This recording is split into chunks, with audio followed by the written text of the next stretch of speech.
You are worthy, and no one can worship you for me. For all the things you've done for me, and no one can worship you for me. Lift it up. Here's my worship,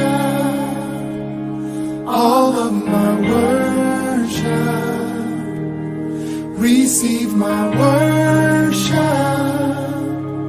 all of my worship.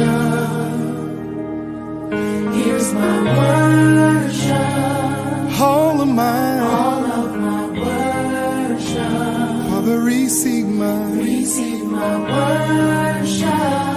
all of my worship.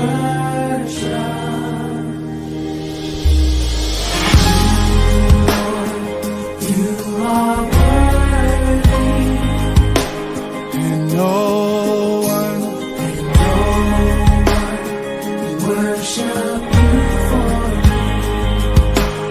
For all the things you've done for me, and no one. Greetings, family of God. Welcome to Tuesday night with Pastor Law on In Your Corner with Inspirational Talks.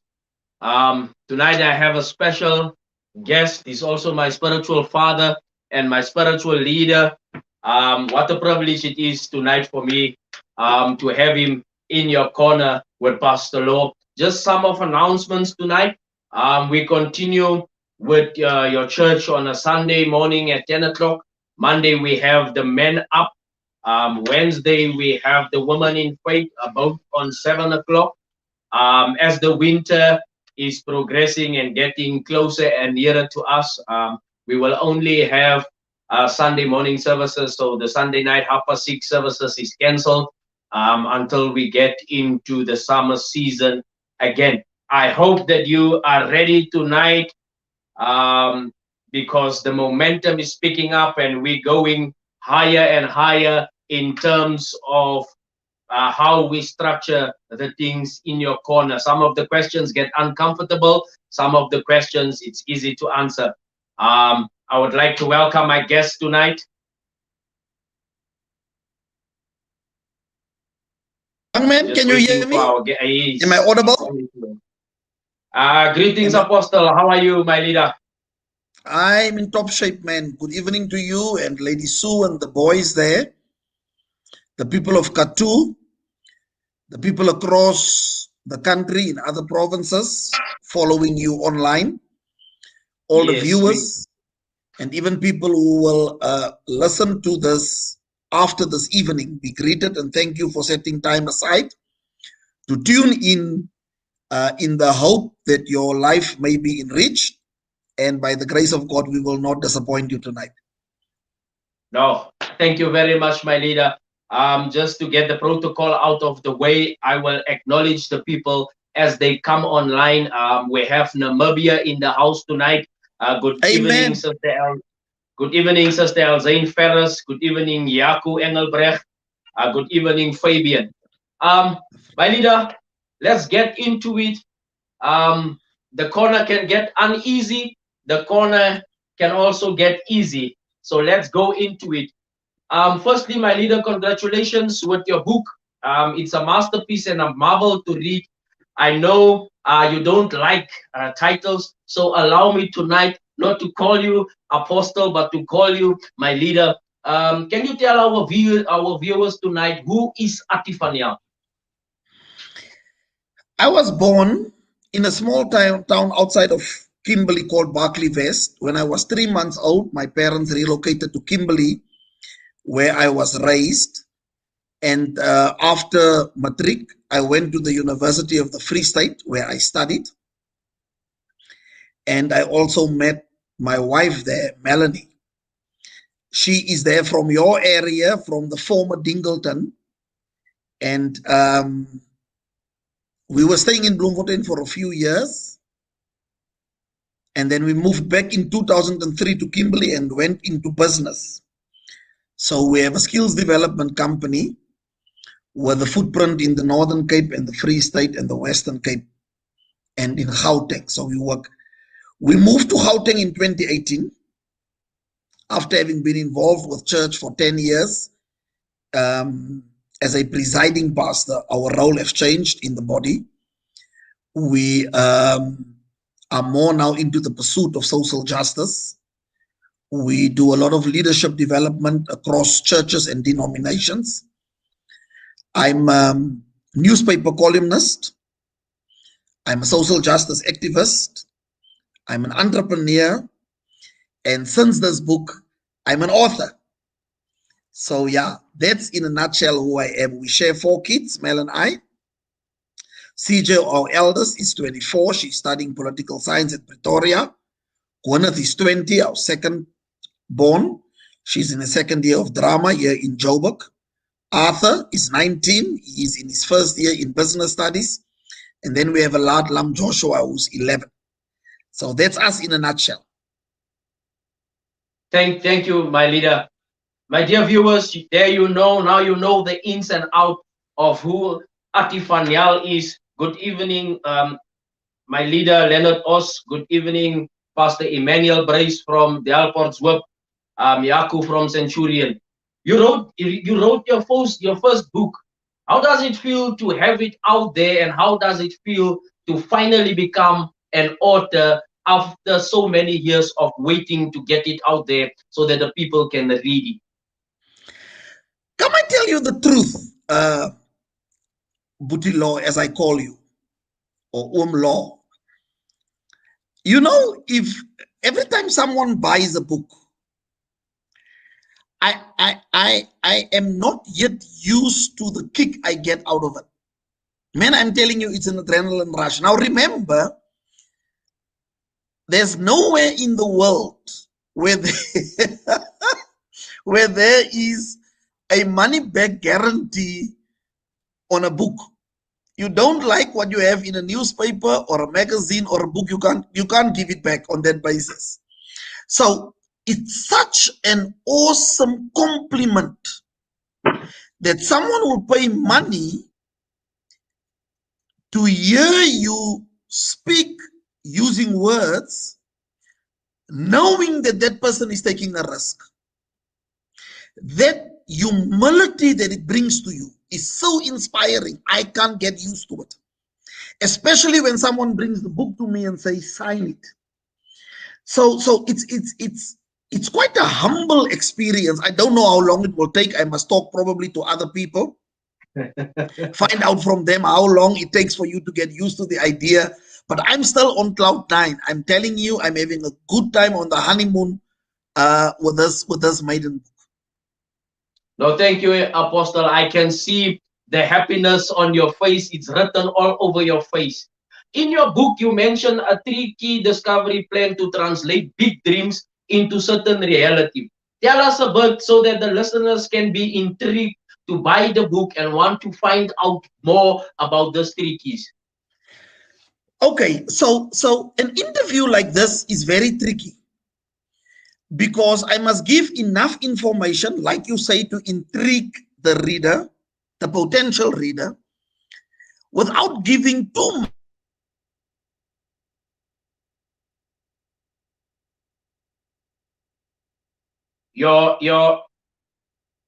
I can't hear you, my leader. The sound is gone there by your side. I can't hear you. Okay.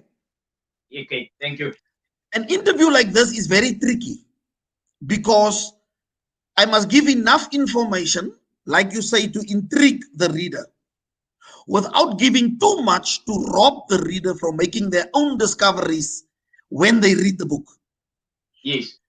So I believe with my whole heart, Lawrence, that the type of work in the world that was done in the last 30 years on vision was very, very successful work. It is so successful that I believe whether you're a 10-year-old kid whether you are a housewife, whether you a potential entrepreneur, whether you a sportsman, a media personality, whether you an executive.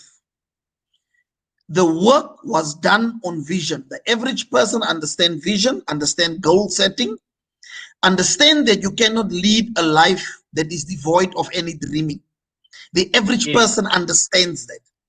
That's why we set goals every January. It's proof of vision. That is why when we're depressed and we say statements like, where I could have been, it's an expression of vision. The person who makes those sentiments, who expresses those sentiments, actually acknowledge that compared to my goals for myself, I am not where I'm supposed to be. So this book is not a book on vision. Why Mary didn't miscarry is a book on why people with big visions don't deliver on them. So this book is a book on the follow through. This book is a book on why dreamers have these huge dreams that can change not only their lives, but the lives of those connected to them in family or relationships, the lives of those in their town, the life of those in their country, the life of those on the continent, and even the life of those in the world. Big dreams, real dreams, dreams that make sense. So, while passion is enough to get us started, it's not enough to keep us going. I'll make you one example. If you call the 5 commercial banks in South Africa tonight, in fact, the 8 commercial banks in South Africa tonight, and you ask them how many people started a year ago with a savings plan, they'll give you a certain number. And you ask them a year later how many people are still part of that plan, they will give you the number of people who opted out. The fact that someone started a savings plan is proof that there's vision in that house. The fact that they've stopped with it when it was not yet at its conclusion is proof that we abandon vision too quickly, too soon. And in the book, I make a point of burying dreams that didn't even die.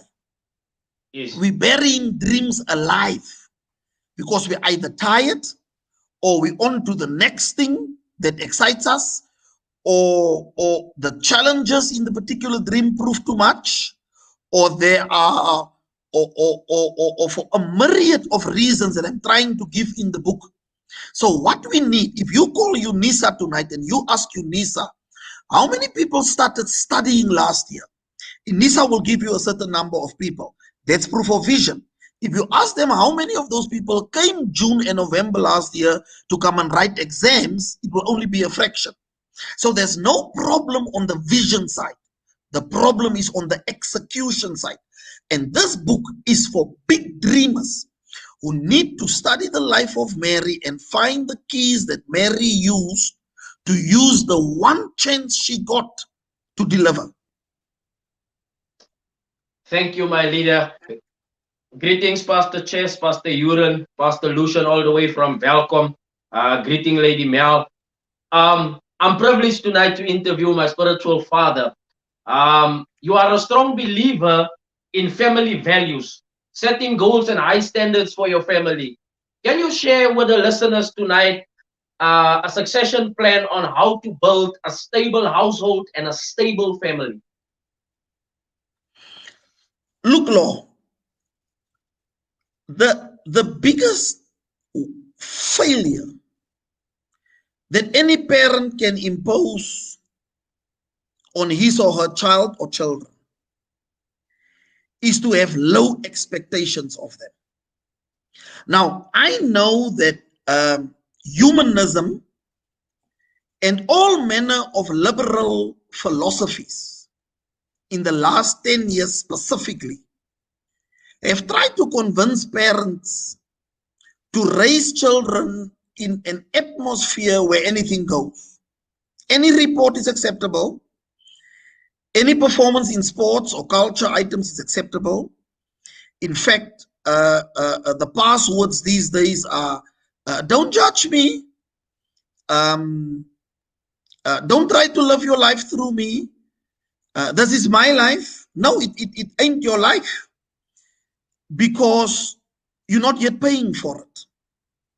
And so as a parent, I have the particular obligation, and it's a heavy obligation to carry. I always refer people to the gentleman who works in a company that works with the transfer of cash.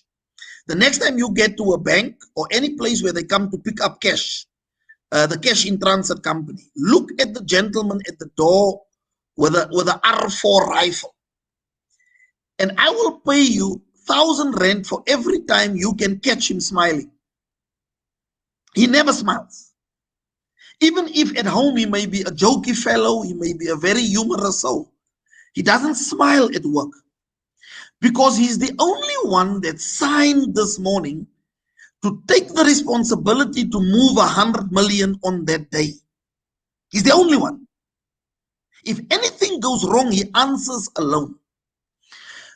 A 21st birthday celebration is a judgment day for a parent. Come on now. It's the day that you come to engage the public on what you have produced. And you signed alone. It's not a shared responsibility. Obviously, every kid needs a lot of other people, teachers and family and uncles and neighbors and pastors and youth leaders to play a role. It really takes a village to raise a child.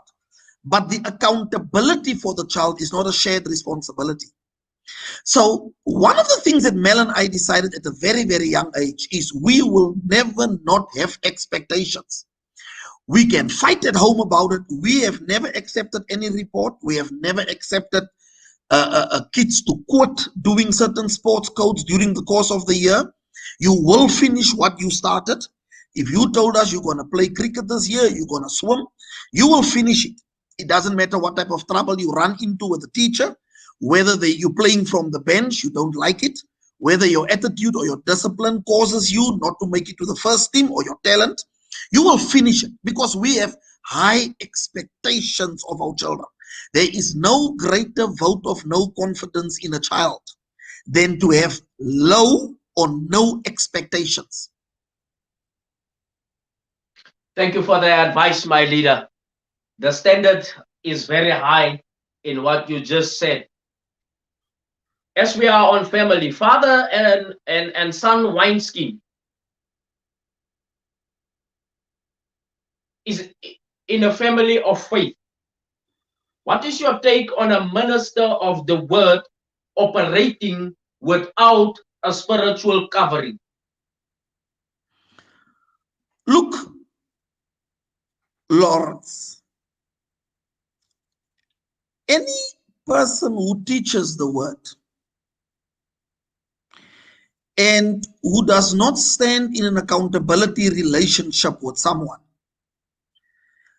teaches the word from what form of interpretation? Even God had a need to be accountable.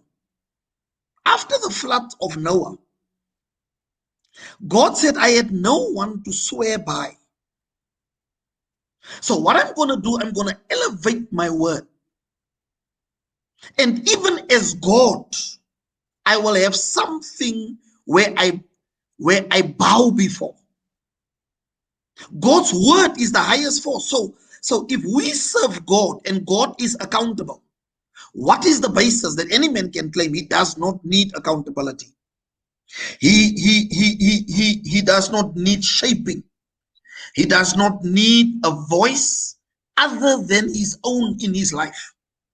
Jesus, who's our elder brother, who's our groom, made this statement in John 16, just before he got ready to be arrested and crucified. He said, I have done the work that my Father has sent me for. So even Jesus was in an accountability relationship, even though in Matthew 28 he said, all power in heaven, on the earth, and below the earth is given to me. Yes. That all power did not release him from an accountability relationship. God is never anyone who wants to be in authority has to be under authority. If you Come want on. to wield the authority of a manager, of a supervisor, of an executive, of a pastor, of a father, it's authority. And if that authority is not subjected to authority, then it means the particular minister that you're referring to, or the father of the house, is an absolute law unto himself. Those over whom he has authority has got no recourse when he's unreasonable, when he's lost his mind, when he's wrong, when he's abusing that authority, when he cannot handle criticism, when he cannot be rebuked. On what basis do those over whom he has authority pick up the phone to someone else who's a different, who's an acceptable voice in his life? So it is that is the one side of the coin. The other side of the coin, it's unfortunate that there are so many fathers, especially in the faith, who have started using fatherhood just as another yoke. It's another burden that they're hanging around someone's neck. Just like 10, 15 years ago, church size was the bragging right. How many people do you have? What's your income? What do you drive? In the same way, in the last 5 years specifically, the number of sons you have has become the new muscle flexing amongst pastors. This book that I wrote, Why Mary Didn't Miscarry, one of the keys in the book is how Mary, when she fell pregnant, didn't go home, but went to the house of Elizabeth, her aunt, because Mary had a miracle pregnancy. But her aunt, Elizabeth, was also in a miracle pregnancy of 6 months already. She was in her 60s. Mary was 16. The aunt was 60. So God at all times worked in both generations at the exact same time. God does not have any generational preferences like people. God will use 16-year-olds and 60-year-olds. He jumps no generation. He doesn't prefer a specific generation. So that's utter nonsense to say that God was still in the church when we were still young. There is no such thing. God is not married to a particular generation. He can use Abram at 99 and he can use a Timothy. He can use a Mary at 16. He can use a Noah at nearly 100. So here's the issue. Elizabeth only had one spiritual son. She only had Mary. And look at Elizabeth's impact on the world through her molding and mentorship and mothering and guidance and preparation of Mary. So a lot of young guys find it very difficult to tap into the idea of spiritual parenthood because they have discerned the abuse in it. They have discerned the fakeness, how it's not genuine, how it's not beneficial for your growth. Many people, my generation and older, want to father, but there was never a son to anyone. They cannot give you the name of one person you can call to get a reference, and say, call so-and-so and test my credentials. Because I deal with it in the book. You must never allow anyone to mentor you who was never mentored. On what basis does that person take you through a process if that person's life has never reflected any completed process under anybody else's authority? So I'm teaching fatherhood very strongly, but I am mindful of the very legitimate hurt that many young pastors have because they've been abused, they've been used, and fatherhood is a yoke now. It curtails freedom, and the only thing it should be protection, acceleration of growth, and that owner relationship should be a key that unlock and accelerate you into your destiny. Thank you very much, my father. Everyone who is in authority must be under authority. We live in a generation where we have ministers of the word that is privately drawing from a well, but they publicly give honor to another well. But how do we deal with such thing in our generation that we live in now? You didn't play when you said in the introduction, this is a hot corner.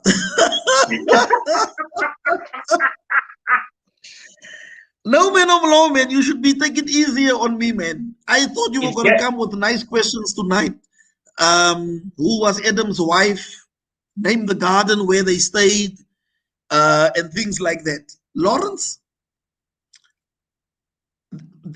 there's some three big problems with young pastors.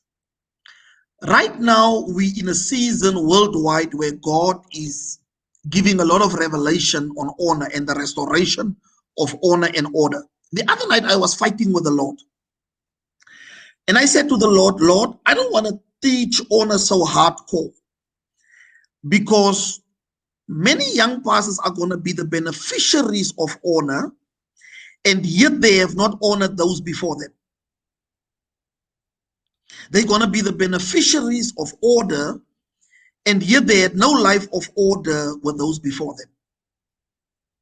They're going to be the beneficiaries of an increased level of appreciation and recognition, and yet they have got no one who is a witness to say, let me tell you, Lawrence can honor, Lawrence can appreciate, Lawrence can submit. Yet what I'm teaching the people who's going to church by Lawrence is they're going to honor him now and they're going to recognize him, but Lawrence himself has got no witness. As an example tonight. And God answered me simply. It was really a deep, deep answer. Very deep. God said to me, it's none of your business. You preach the word, you leave the judgment to me. So one of the biggest problems that we have in the church now, we have pastors who man a pulpit, who never had a broom in his hands. He never packed the chairs. He never went to the hospitals and the elderly to give them communion. He never picked someone up at the airport. He never served. And when I say served, I'm talking about the junk work at church. I'm talking about putting up the posters and the placards and packing the chairs and taking the pots to the ladies in the soup kitchen and making sure that there's a fresh toilet roll and towel in the ablution facilities of the church. We have people now who lead, who was never signed off. No one ever said your period of serving is over now. You are ready now to be served. That is why the thing that you're mentioning tonight is a double-edged sword. Not only do they draw from one well privately, but they acknowledge only other wells publicly, as you said. They also sometimes don't even acknowledge the source of where they get the revelation that they get. Now, at the university level, that is called plagiarism. When you present information as authentically yours, that is not yours. Now, even today, I can preach what?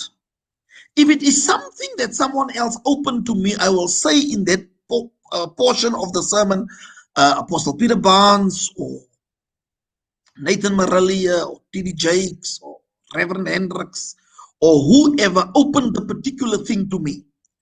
It's fine if God gave me additional revelation. But that honesty on the pulpit, because like you correctly say, they draw and they pass it off as their own. But what they don't know in the spirit is they now punch above their weight division. And because you punch above your weight division, you invite into your atmosphere and into your domain demons that are not yet in your weight division. You may be featherweight, you're inviting heavyweight demons now because you are operating on frequencies that's not yet yours. Now, that's the first part of the problem. The second part of the problem, how does God give you your own revelation if you don't quote the sources of your revelation? Because when God then looks at you, he looks at you as someone who is stepping in at a certain frequency now. But the point I made earlier, because the Father started the sickness, this church size, church income, where do you preach, what is the cutting edge nature of your equipment, your video cameras and all of those things. That competitive spirit is spilled over into your generation. And the point you're making tonight, people will be shaped in one place, but they will recognize other people publicly. It's because they want to be associated with people who have the cameras, who have the sizes, who have the budgets, who have the public profile. Elizabeth had no public profile. In fact, she lived the first 5 months of a pregnancy in hiding. And yet, Mary could recognize that in Elizabeth, I have someone who represents my future, someone who represents where I'm going to. Elizabeth is from where I'm headed to. She didn't take the fact that Elizabeth's husband couldn't speak because he was punished by God with numbness for his unbelief. She didn't consider Elizabeth's financial status. She didn't consider whether Elizabeth is well traveled and preaches all over the world. The only thing that mattered to her, did Elizabeth get from God the mandate to prepare me for my assignment? And that is why she could associate with her. But that sickness that you speak of tonight, that sickness of fake associations, of glamorous associations, I don't many times blame the youngsters. I blame the spiritual fathers who have started that spirit of competitiveness in the church and who handed it over to those who come after us. Thank you, my leader. Let's dig into some socio-economic stuff. Politics versus the church. With the third wave on its way, as predicted by the scientists and the advisory teams, do you think there's a possibility that the church doors will be closed again? If not, what is your take on it? Look, Lawrence, one of the things that the church must take very serious in this time of reflection is, how did we arrive at a point where our input and our influence and our voice count so little? In the old covenant, a king would not even go to war without first talking to the prophets. Yes. Before Jesus was born, the prophet Isaiah prophesied and said the government will be on his shoulders. Yes. Now, that government doesn't mean a party political parliamentary system. It never said that Jesus was going to the union buildings. That government simply meant no decisions would be taken without considering our viewpoint. Now, I am not very disturbed at what the government does. I am disturbed that the government knows what it can do and the church will let it get away with it. So where I differ with the current bunch of pastors who's taking the government to court and who are all these latter days prophets, calling all these funny meetings and Zoom meetings, and they want to go where, half of it is politics. My problem is, we must take responsibility and ask ourselves, how did we get to this place?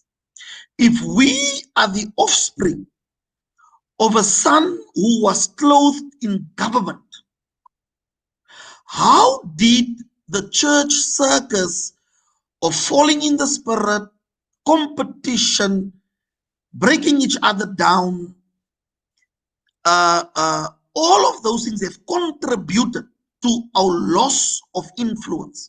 We must admit we have very few prophetic and apostolic voices. We are not even consulted about big decisions. The taxi industry has got more influence with government than the body of Christ. The Tavern Association has got more influence with the government than the body of Christ.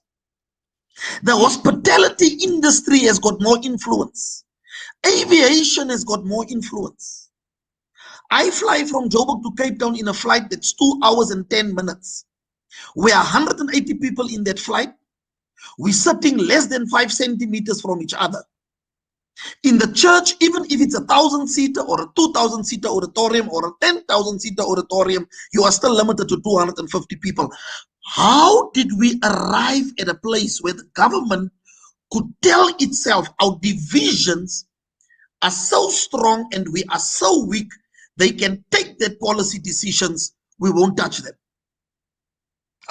So to me, it's less a fight with the government and it's more a discussion that we must have internally. Repent before God, fix our issues, pursue real unity, and become the force that we ought to be. I'm telling you today that the Zulu king in this country has a bigger voice with the government than the entire body of Christ put together. Yes. And I invite anyone to any platform to come and contest me about it. We can discuss politics. We can discuss what's happening behind the scenes. We can discuss all of those things. The Zulu nation is not the first nation in this country. It's not the Aboriginal nation. Look how ENCA, SABC, all the radio stations and the printed media have grabbed the internal issues in the Zulu royal family over the last two weeks. They've interrupted news bulletins. They've interrupted normal programming to tell us what's happening in the royal house of only one tribe. They've treated South Africa the last 10 days as if we Britain, as if we all share the king or the queen. We don't. That is out of 58 million people, that's one tribe. But their influence and their voice and their interests are counted more heavier than the entire body of Christ combined. Church business doesn't even warrant 30 seconds on any news bulletin in a country where we are 87% of the population. This is not the government, this is us. The four biggest banks, all four banks, the chairpersons of those banks and the CEO of those banks, all 8 of them are Christians, yet none of them will borrow a church money. Sure. These are not Muslims and Hindus doing it to us. These are our own. So the entry of a Christian into the CEO of a bank has not altered the policy trajectory towards how he views the church. We have our own there, and yet our own have not stopped the discriminatory practices against the body of Christ. We must not fight this fight outside of ourselves. We need to have the discussion internally. Yes, I need to bring you back onto In Your Corner with Pastor Law on a Tuesday night, where we discuss politics, my leader. With the current affairs in the political sector, with the 3 major parties within the country, there's a new party on the rising, and it is fast growing. Do you think that coming in the next election, we might find the hand of the current ruling party show away as there is more matured and more well-learned people coming into the elections to vote for the next president? The first problem of being a South African is the depressing lack of choice that we have at the ballot box.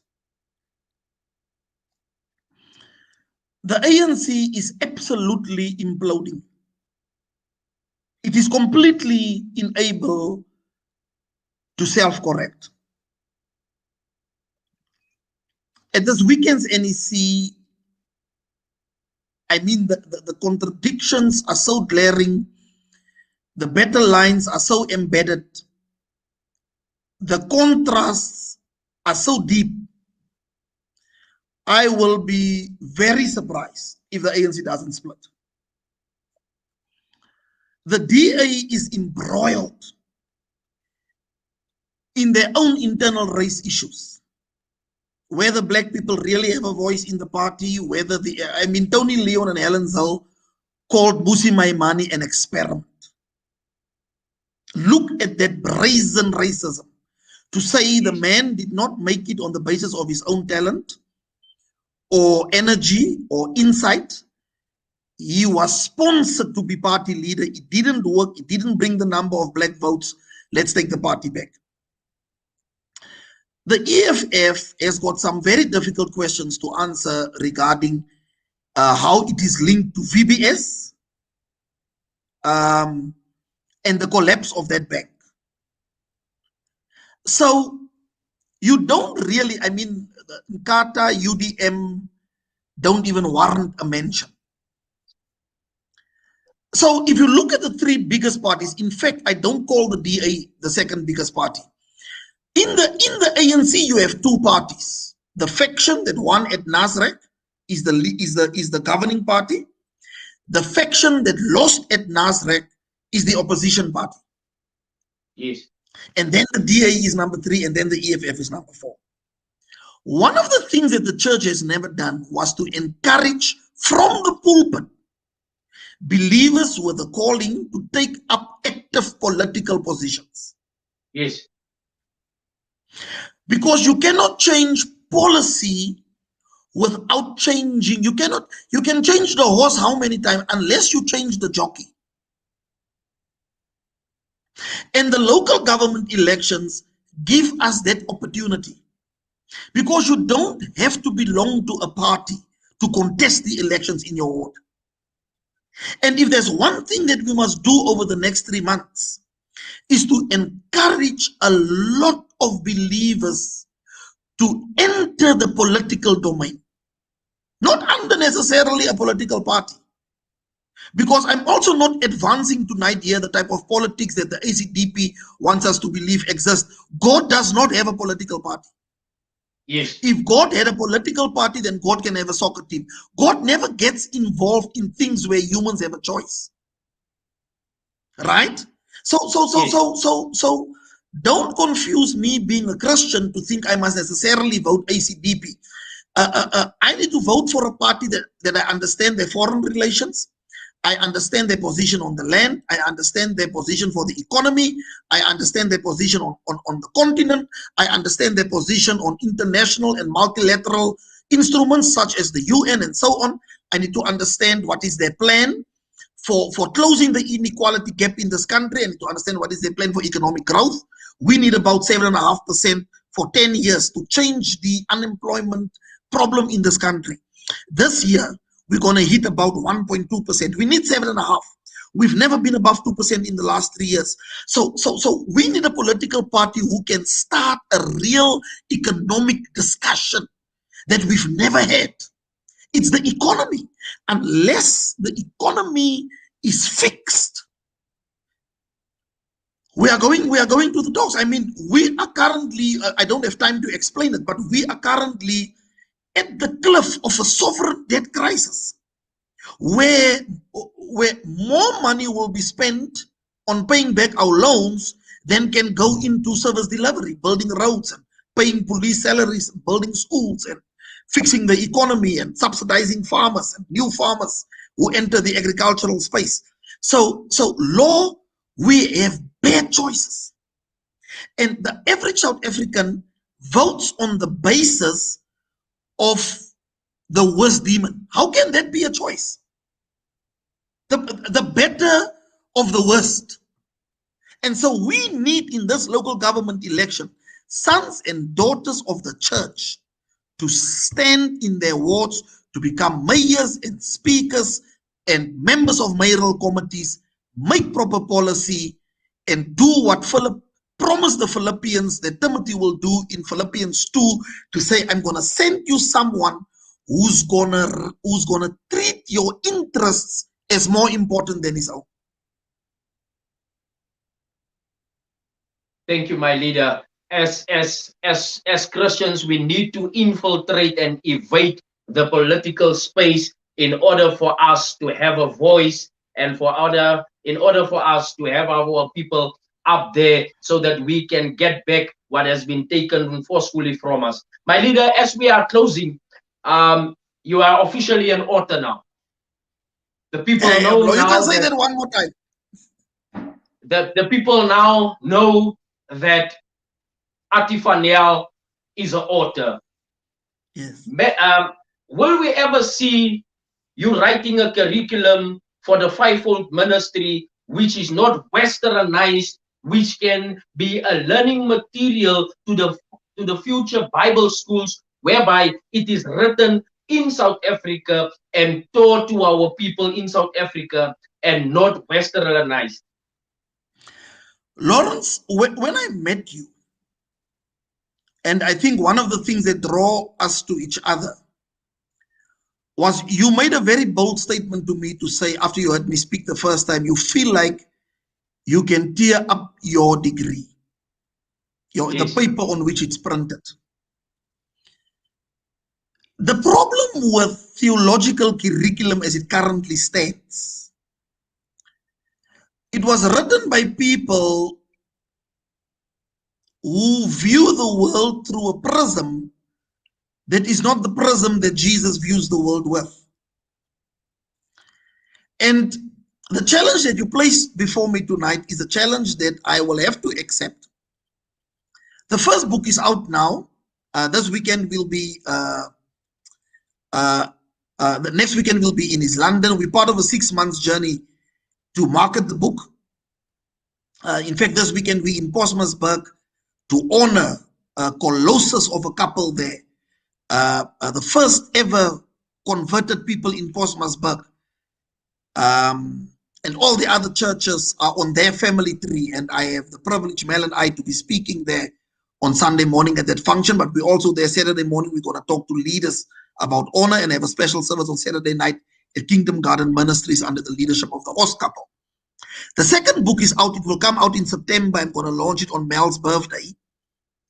It's titled Departures, Destinations, and the Guaranteed Detours in Between.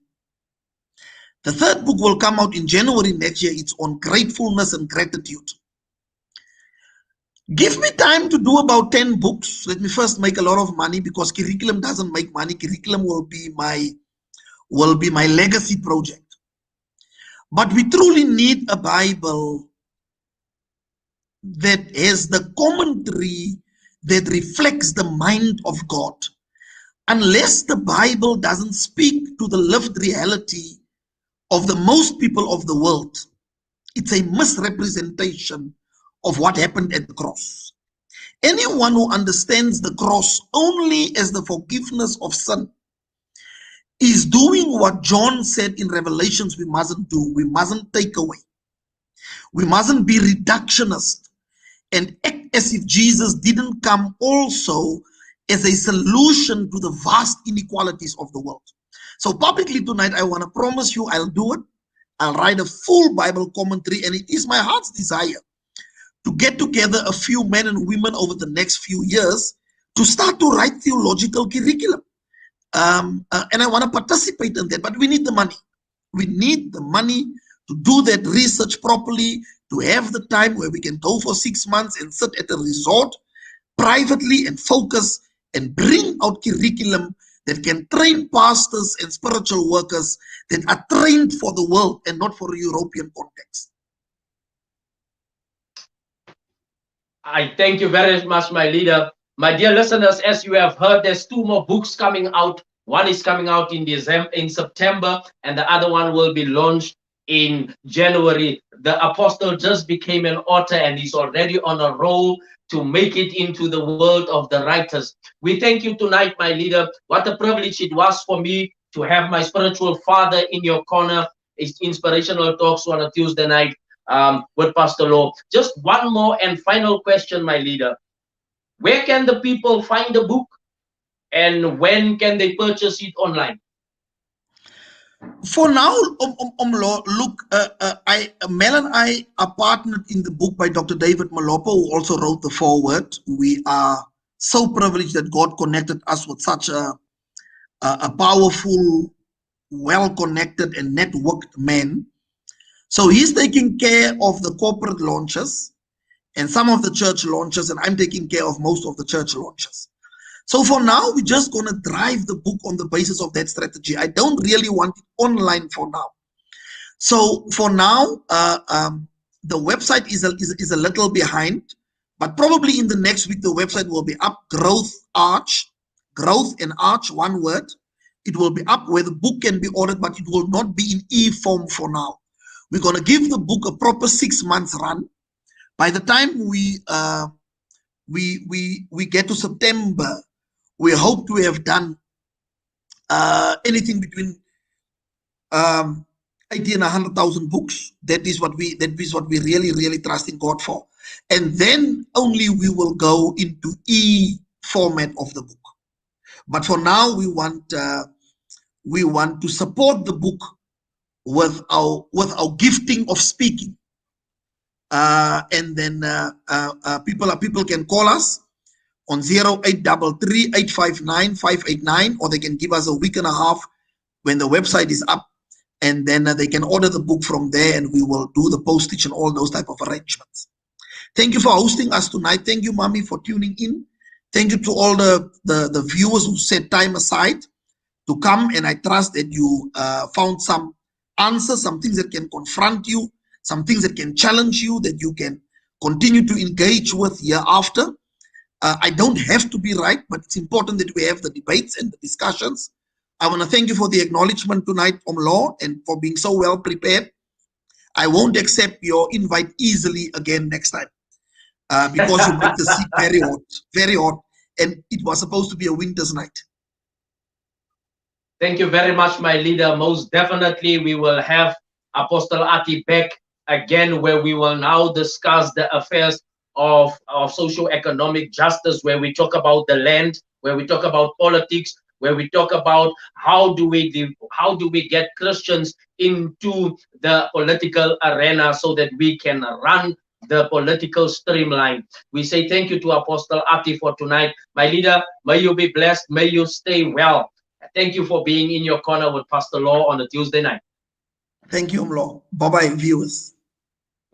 Thank you, viewers, for watching tonight. If you are in and around Katu, if you want to have the book, you can call me on 083-3944-639, and I will deliver the book to you, or you can come and collect it at my place.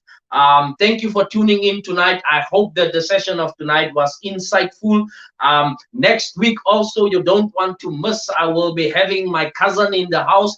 I will having Reverend Jackie in the house, where we will now talking about a lot of foreign affairs. We will talk about business. We will talk about how to get our youth motivated to start their own businesses and infiltrate the business sector, so that we don't just become rich, but we become wealthy Christians, where we lack nothing, because doing ministry, it costs a lot of money, but we can only drive it as we generate wealth by going into the business sector. May you stay blessed. May God bless you, and may He keep you. Your boy, Pastor Law, is out.